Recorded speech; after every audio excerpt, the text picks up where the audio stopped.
Good morning. Welcome back in PSKD 3 News. I'm Jeremy. I'm Rila. I'm Satria. We'll bring the headline news.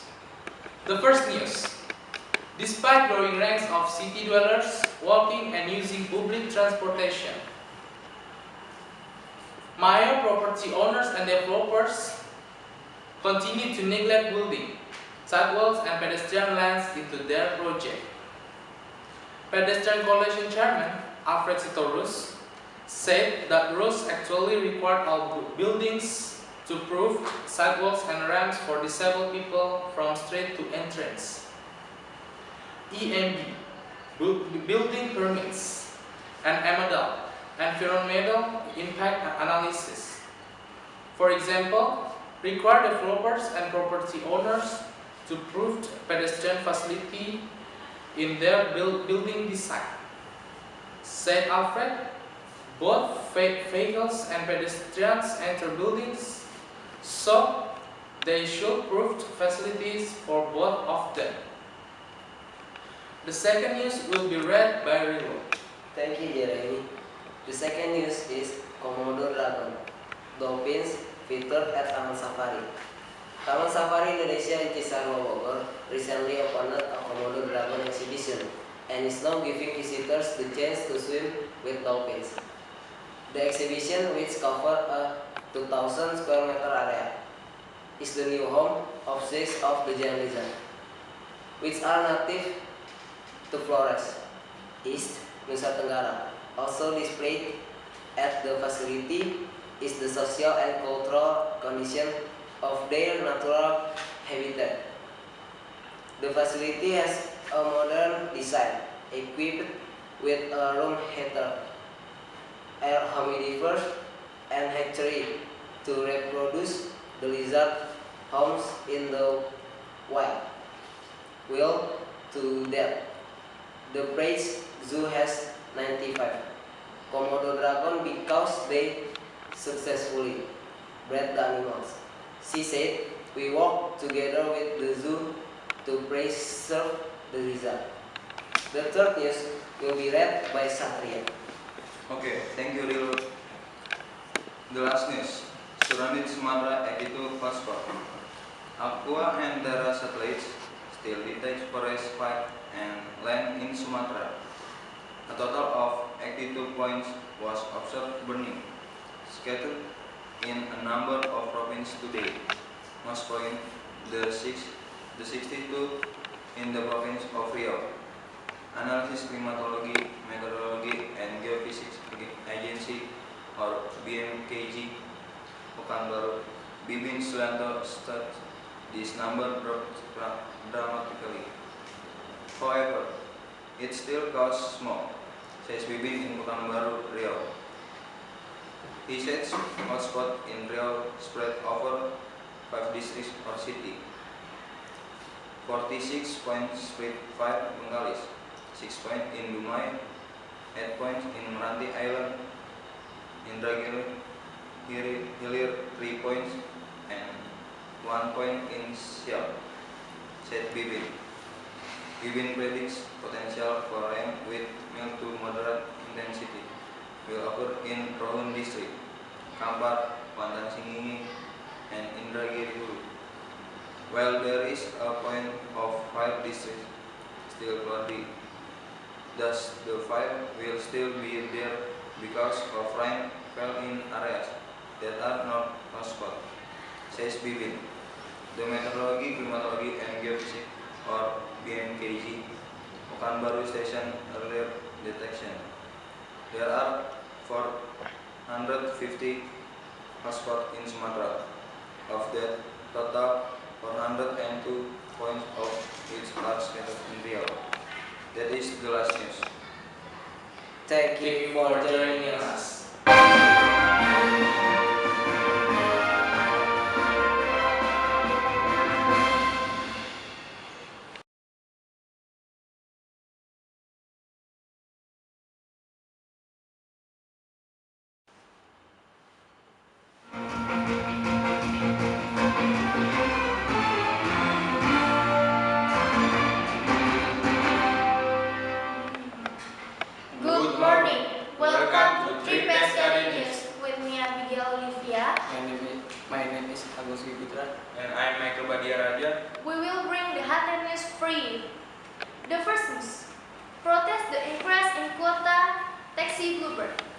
Now, thousands of taxi drivers in Batam went on strike on Tuesday and arrived at the municipal office, blocking a number of roads. The Bluebird taxi driver refused Jakarta basic fare because the increase in quota can reduce their income. At Hang Nadim Airport and Fare Terminal, the drivers forcing passengers to walk. Bluebird had obtained a total quota 500 taxis, but had only 50 cabs since 2012. Firm Bluebird has been offered to work together with other taxis and drivers in Batam, but they not welcome positively. Firm Bluebird will continue to operate it as usual separately. Now, let's return to the second news. Thanks, Abe.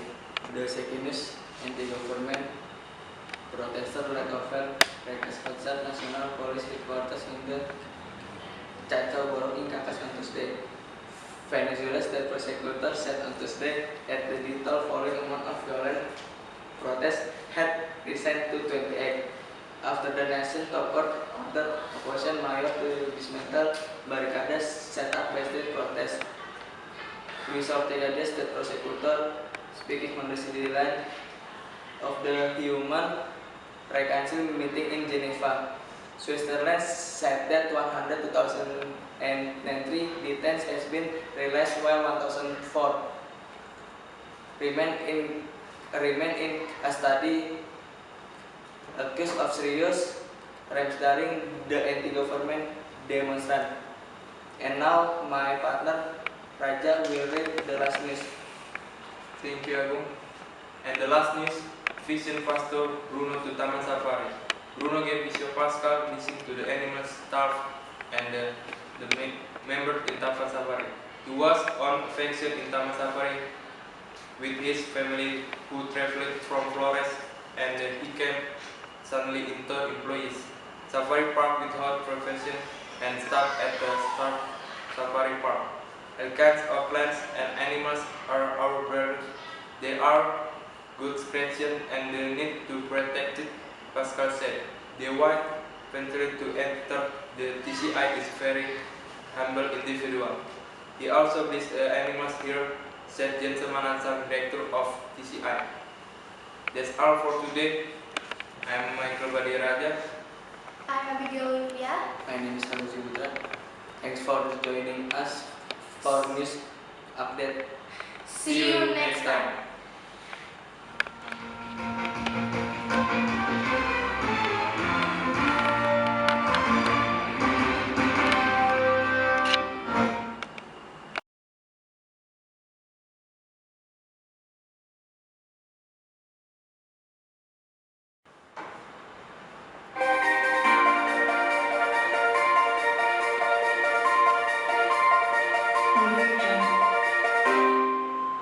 Good morning. Welcome back. Me Hannah Grace Christine and my partner. Erika Wismanto. And we Matthew David in PSLK News. Bringing you the latest report and news from all over the world. And here is the headline. Agreements between India and Indonesia. On Tuesday, India has signed an extradition treaty with Indonesia. This has signed 18 agreements worth $15.1 billion. The agreements are related to the different sectors such as mining, transportation, and manufacturing. In a business meeting, Asian President Susilo Bambang Yudhoyono has stated that he is very confident of increase 3 times in trade between the two countries after signing of 18 business MOUs. 2 MOUs were signed between GVK Power and Infrastructure and the Indonesian government. This has been signed for the development of Greenfield International Airports in Bali and Java. Both the countries have decided to raise their mutual deal. The mutual deal has increased 3 times during last 5 years from $4 billion in 2005. Now, let's return to the second news. My partner Angie will read the news. Okay, thank you, Hannah. Okay, we have interesting news today. Jokowi fans ready to fight for his nomination. Jakarta. Supporters of Jakarta Governor Jokowi Widodo have said they will use force if necessary to grant the party nominating as a presidential candidate in the upcoming election. Wehan Parapat, the chairman of the New Indonesia Working KIB, a coalition of Jokowi supporters, said the group would oppose the nomination of Jokowi as the vice presidential candidate. If a party does not endorse Mr. Jokowi, we will force it to. Also, if Jokowi is running as the vice president, we won't accept it. When I said as quoted by TribuneNews.com, Jokowi has stopped every shareholder for potential presidential candidates for the 2014 election. Nevertheless, if we raise uncertain whether his party chairwoman Megawati Soekarno Putri will nominate him to run. If not, supporter of Pokok Jakarta Governor Jokowi staged a rally near his official residence in Menteng Center, Jakarta on Sunday. The group called on political parties to immediately nominate Jokowi as their presidential candidate. Okay, let's go to the last news. Will be my partner, Matthew, please. Thank you. Thank you, Iggy. Now, this is the last news. Indonesia landslide and flash floods the tourists. Indonesia search and rescue officer evacuate residents from Manado, the capital of North Sulawesi province. The number of people killed in landslide and flash flood on Sulawesi Island, Indonesia, has climbed to 70. The operational chief of the country's search and rescue agency, Tatang Zainuddin, said on Friday that rescues were still looking for about 15 people believed to be buried under a landslide outside Manado, the capital of North Sulawesi province.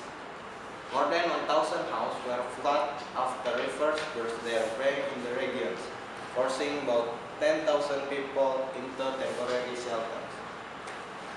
The Indonesia government on Friday declared a 2-week emergency response to cope with the disaster. So, that news today. I'm Matthew David. I'm Hannah Grace Christine. I'm Egi Karisma Pranoto. See you.